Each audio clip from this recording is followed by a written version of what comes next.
રેખાબેન છે અને મારું નામ ગોહિલ રેશમાબેન છે. અમારી શાળાનું નામ પ્રાથમિક મિશ્ર શાળા વંશિતા છે. તાલુકો જંબુસર, જિલ્લો ભરૂચ. વિકસિત ભારત બિલથોન 2025 થીમ સ્વદેશી અંતર્ગત આ પ્રોજેક્ટ રજૂ કર્યો છે. અમારા પ્રોજેક્ટનું નામ પ્રકૃતિનો તૂથબ્રશ દાંતણ.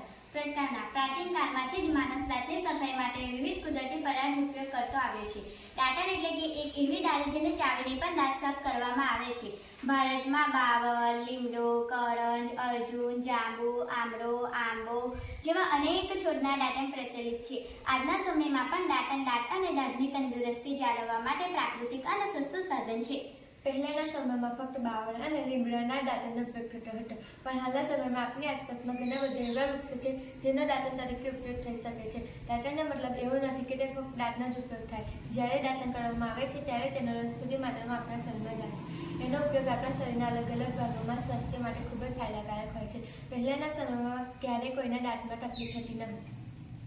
અમારા પ્રોજેક્ટનો મુખ્ય હેતુ દાંત અને દાંતને સ્વચ્છ રાખવા, મોંની દુર્ગંધ દૂર કરવા, દાંતમાં થતો કાર્યસ અને પીડાશને અટકાવવા માટેનો છે. તેમજ દરેક પ્રકારના દાંતણ કરવાથી થતા ફાયદા જાણે. સૌપ્રથમ લીમડાનું અને કરંજનું દાંતણ. આ બંને દાંતણ દાંત અને દાઢ માટે કુદરતી એન્ટીબાયોટિક્સની જેમ કાર્ય કરે છે. દાંત ચમકાવે, દાઢ મજબૂત કરે, મોંને તંદુરસ્તી રાખે છે. આયુર્વેદિકમાં પણ આ બંને દાંતણને તેનો ડૉક્ટર કહેવામાં આવે છે. અર્જુનનું દાંતણ.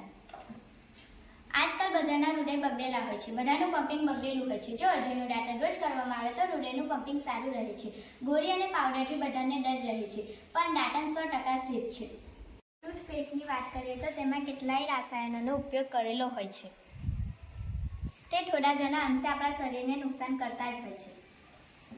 આમળાનું દાંતણ. નાના મોટા બધા ફેફસાની સમસ્યા હોય છે. થોડું ચાલ્યા નહીં અને હાંફવા લાગે છે તો આમળા ફેફસા. જામુનનું દાંતણ. ગમે તેટલા દાંત ખરાબ હોય અને ડૉક્ટર પાસે જઈને 2 દિવસમાં ન મટે તો સવાર સાંજ 2 ટાઈમ કરશો તો 100% તેની અસર જોવા મળશે. હા, પણ તેનો રસ અંદર જવો જોઈએ. તે પછી કડવું લાગે, ગળ્યું લાગે અને થૂંકી દેશો તો ચાલશે નહીં. આંબાનું દાંતણ. આંબાના દાંતણનો રસ આપણા વાળ માટે ખૂબ જ ફાયદાકારક હોય છે તો મેંગો ફોરહેડ. વડનું દાંતણ. વડની ડાળીનો ઉપયોગ થતો નથી, પણ તેના મૂળનો ઉપયોગ થાય છે. દાંતણ તરીકે જ્યારે આપણા જરૂર છે જ્યારે મૂળના શુદ્ધિકરણ માટે ખૂબ જ ફાયદાકારક હોય છે. જો અર્જુન અને વડ ચાલ્યું તો હાલના યુવાનોને ક્યારેય હાર્ટ એટેક આવશે નહીં. બાવળનું દાંતણ.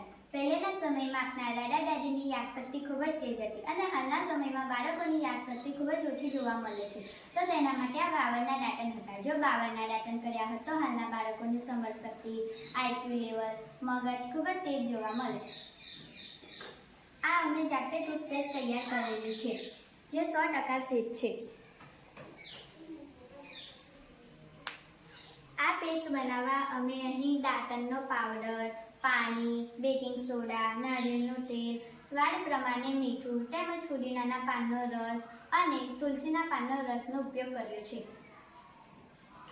રાસાયણિક ટૂથપેસ્ટની વાત કરીએ તો તેમાં વિવિધ પ્રકારના રસાયણો જોવા મળી રહે છે.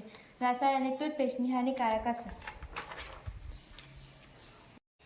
ફ્લોરાઇડનું વધુ પ્રમાણ દાંતમાં ડાઘ પેદા કરે છે, બાળકોમાં હાડકાં કમજોર થાય છે. તેમજ સોડિયમ લોરિક સલ્ફેટ જે ફોર્મ બનાવવા માટે વપરાય છે, પણ તે મોંમાં ઘા પેદા કરી શકે છે.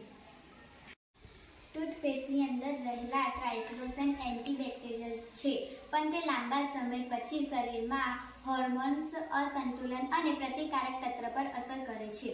કેલ્શિયમ કાર્બોનેટ અને સિલિકા જેવી ઘસરક સામગ્રી. દાંત ધીમે ધીમે ઘસાઈ જાય છે, દાંત સંવેદનશીલ બને છે. કૃત્રિમ રંગ અને સુગંધ. કેટલાક લોકોને એલર્જી, માથાનો દુખાવો કે ચક્કર જેવી સમસ્યા થાય છે. મોઢાની કુદરતી ભેજ ઘટાડે છે, મોં સુકાઈ જાય છે, મોંમાંથી દુર્ગંધ આવે છે. લાંબા ગાળે આરોગ્ય પર અસર. યકૃત, કિડની અને હોર્મોન સિસ્ટમ પર હાનિકારક અસર થઈ શકે છે. Thank you. ટૂથપેસ્ટ બનાવવાની રીત.